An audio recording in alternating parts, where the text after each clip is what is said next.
Assalamualaikum warahmatullahi wabarakatuh. Anak-anak kelas 5 yang salih-salihah, alhamdulillah kita berjumpa kembali untuk belajar pendidikan agama Islam dan budi pekerti. Dan pada materi kali ini kita masih melanjutkan, yaitu Rasulullah idolaku.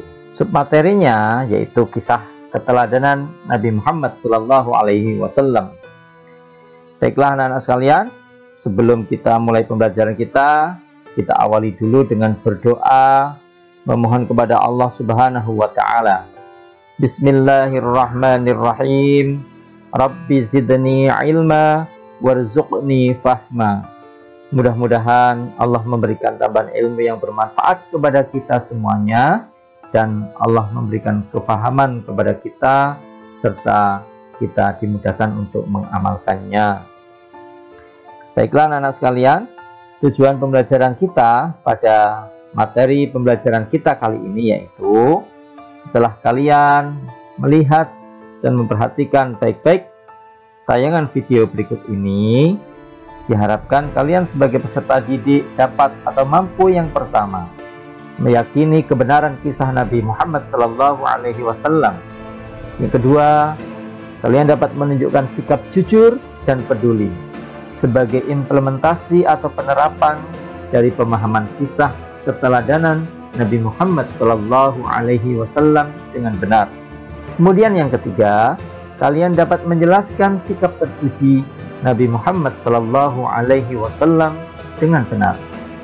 Yang keempat, kalian dapat menjelaskan hikmah dari kisah keteladanan Nabi Muhammad SAW dengan benar. Yang kelima, kalian dapat menceritakan kisah keteladanan Nabi Muhammad SAW dengan benar. Baiklah anak-anak, silahkan kalian perhatikan kisah keteladanan Nabi Muhammad SAW berikut ini.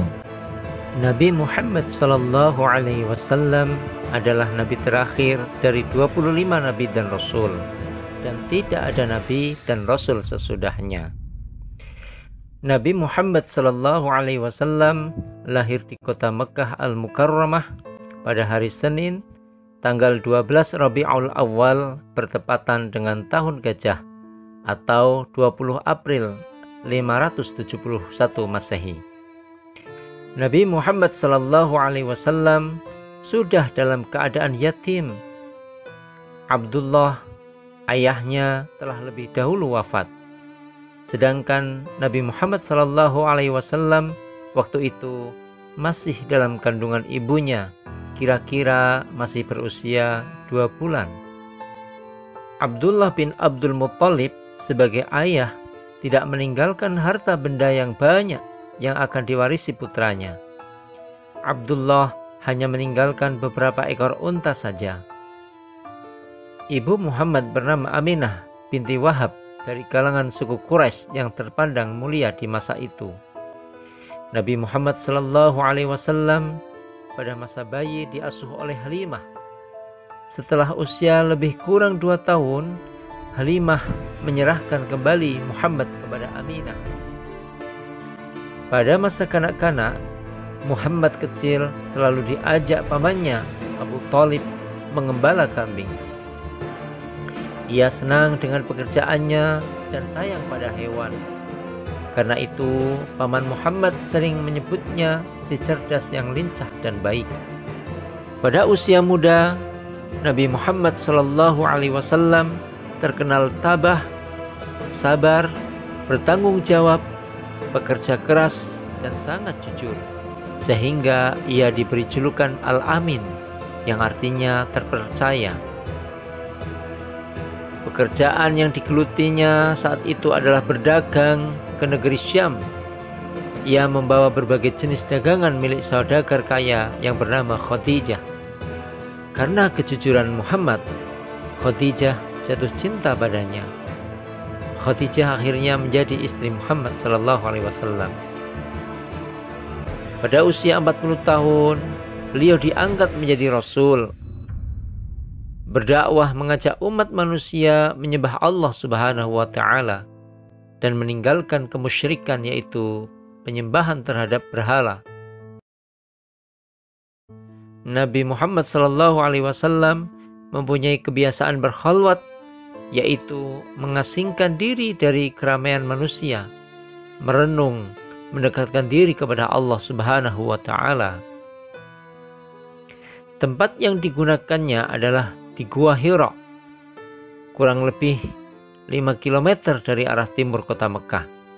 Dia lakukan ini pada setiap bulan Ramadan tiba. Pada hari ke-17 dari bulan Ramadan saat itu, Muhammad SAW mengalami peristiwa yang sangat menakjubkan. Beliau menceritakan peristiwa itu. Dikisahkan dari Aisyah Ummul Mukminin radhiyallahu anha, ia berkata, awal turunnya Rasulullah SAW dimulai dengan ar-ru'ya as-sadiqah, yaitu mimpi yang benar dalam tidur. Dan tidaklah beliau bermimpi kecuali datang seperti cahaya subuh. Kemudian beliau dianugerahi rasa ingin untuk menyendiri. Nabi pun memilih Gua Hira dan bertahannuts, yaitu ibadah di malam hari dalam beberapa waktu. Kemudian beliau kembali kepada keluarganya untuk mempersiapkan bekal untuk bertahannuts kembali. Kemudian beliau menemui Khadijah mempersiapkan bekal. Sampai akhirnya datang Al-Haq saat beliau di Gua Hira. Malaikat Jibril datang dan berkata, bacalah. Rasulullah menjawab, aku tidak bisa membaca. Beliau menuturkan, kemudian dia memegang dan merengkuhku hingga aku kehabisan bertenaga. Lalu setelah itu melepaskanku sembari berkata, bacalah. Aku tetap menjawab, aku tidak bisa membaca. Dia, malaikat Jibril, memegangku dan merangkulku hingga aku merasa sesak. Kemudian melepaskanku seraya berkata lagi, bacalah. Aku menjawab, aku tidak bisa membaca. Dia memegangiku dan merangkulku hingga ketiga kalinya hingga aku merasa sesak. Kemudian melepaskanku lalu berkata, Iqra bismi rabbikal ladzi khalaq, khalaqal insana min 'alaq. Iqra wa rabbukal akram, alladzi 'allama bil qalam, 'allamal insana ma lam ya'lam. Aku lalu mengucapkan kata-kata yang dituntunkan malaikat Jibril itu. Hafal seolah-olah tertulis dalam hatiku. Itulah wahyu pertama yang turun kepada Muhammad SAW, yaitu Quran Surah Al-Alaq ayat 1-5. Dalam menyiarkan agama Allah Subhanahu wa Ta'ala, Nabi Muhammad SAW tidak pernah takut sekalipun berhadapan dengan berbagai rintangan. Dakwahnya sering dihadang, bahkan diancam akan dibunuh. Abu Jahal adalah orang yang paling membencinya. Suatu ketika Nabi Muhammad SAW sedang beribadah. Lantas Abu Jahal dan komplotannya datang sengaja mengotorinya dengan najis. Namun Nabi Muhammad SAW hanya berdoa kepada Allah Subhanahu wa Ta'ala, ya Tuhan, kepada Engkau aku menyerahkan kaum Quraisy. Doa ini dibaca berulang-ulang. Nabi Muhammad SAW selain terkenal jujur dan pemaaf, juga peduli dan mencintai anak yatim. Nabi Muhammad SAW pernah bersabda, Ana wa kafilul yatimi fil jannati hakada, wa qala bi isba'aihi sabbabati wal wusta. Yang artinya, aku dan orang yang menanggung anak yatim berada di surga seperti ini. Beliau mengisyaratkan dengan kedua jarinya, yaitu telunjuk dan jari tengah. Hadits diriwayatkan oleh Bukhari. Begitulah cinta Nabi Muhammad SAW kepada umatnya, terutama kepada anak yatim. Selain kepada anak yatim, Nabi Muhammad SAW sangat perhatian dan peduli pada perempuan-perempuan yang ditinggal mati suaminya, yakni para janda. Nabi Muhammad SAW juga sangat peduli kepada nasib orang-orang yang berkesulitan hidup. Orang yang tidak beruntung dalam kehidupan dunia ini sering disebut sebagai orang fakir dan miskin. Dua golongan orang yang kurang beruntung inilah juga menjadi perhatian beliau, hingga beliau mengatakan kepada siapa saja yang mau membantu atas kesulitan mereka, maka pahala mereka seperti orang yang berjihad di jalan Allah, atau pahalanya disamakan seperti orang yang selalu berpuasa di siang hari dan selalu sholat malam pada malam harinya. Nabi Muhammad SAW bersabda, "As-sa'i 'alal armalati wal miskini kal mujahidi fi sabilillahi aw kalladhi yasumun nahara wa yaqumul lail."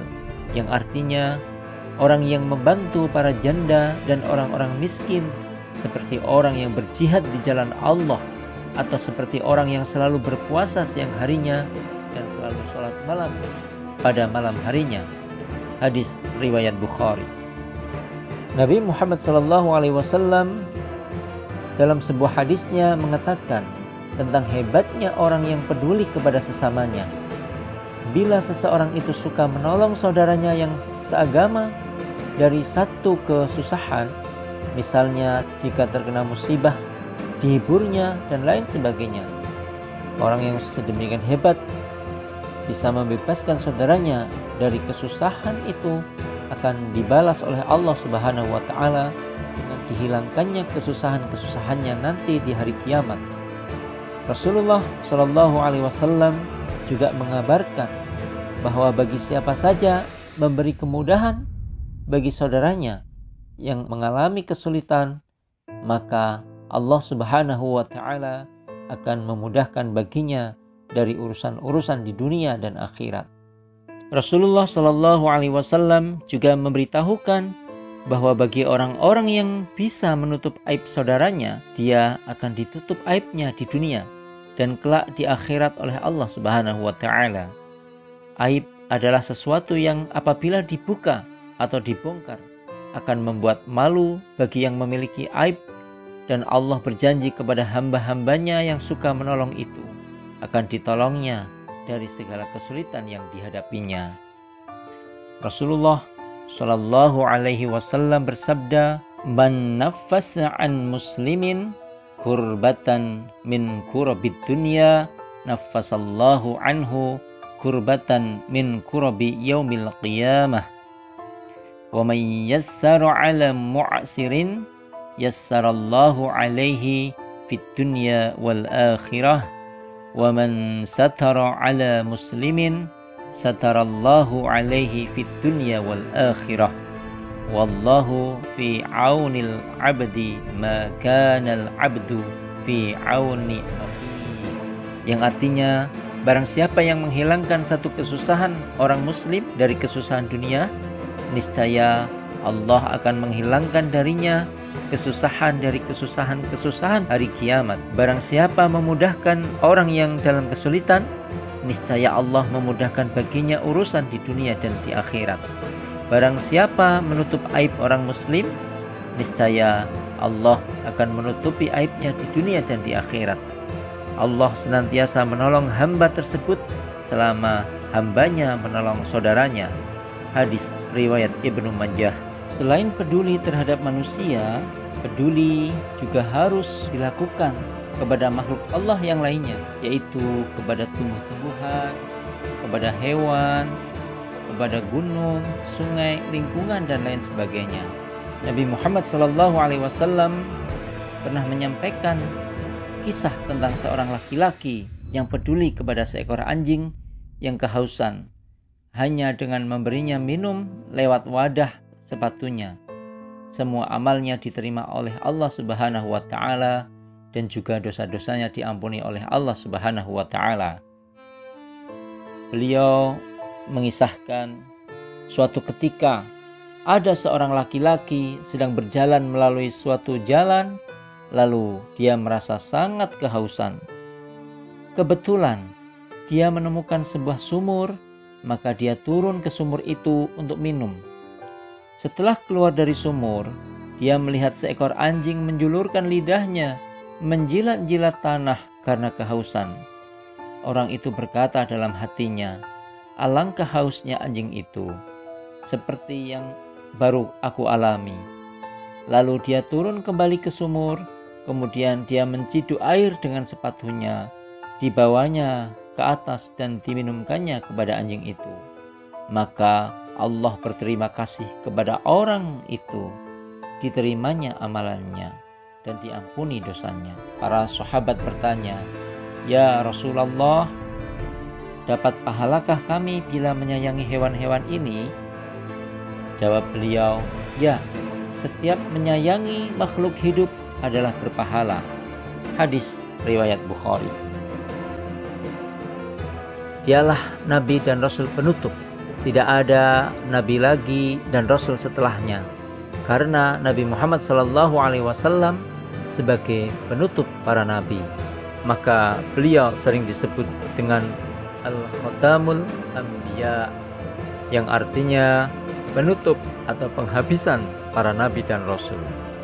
Anak-anak, begitu mulianya akhlak Rasulullah SAW sehingga Allah menyebutkan di dalam Al-Quran bahwa dalam diri Nabi Muhammad SAW terdapat uswatun hasanah, yaitu suri teladan yang baik bagi manusia. Dari kisah teladan Nabi Muhammad SAW dapat kita petik pelajarannya sebagai berikut. Nabi Muhammad SAW adalah orang yang terkenal jujur, sehingga beliau diberi gelar Al-Amin yang artinya terpercaya. Kemudian Nabi Muhammad SAW juga adalah orang yang sangat peduli terhadap manusia. Nabi Muhammad SAW sangat peduli terhadap anak-anak yatim, para janda, para fakir dan miskin. Selain peduli terhadap sesama manusia, Nabi Muhammad SAW juga peduli terhadap makhluk-makhluk Allah yang lain, baik kepada tumbuhan, hewan, dan alam sekitar. Untuk itulah marilah kita teladani Nabi Muhammad SAW dari kejujurannya, dari kepeduliannya terhadap sesama makhluk Allah Subhanahu wa Ta'ala. Selanjutnya anak-anak sekalian, untuk mengetahui sejauh mana kalian menguasai materi tentang kisah keteladanan Nabi Muhammad SAW, silahkan kalian kerjakan soal-soal penilaian harian berikut ini.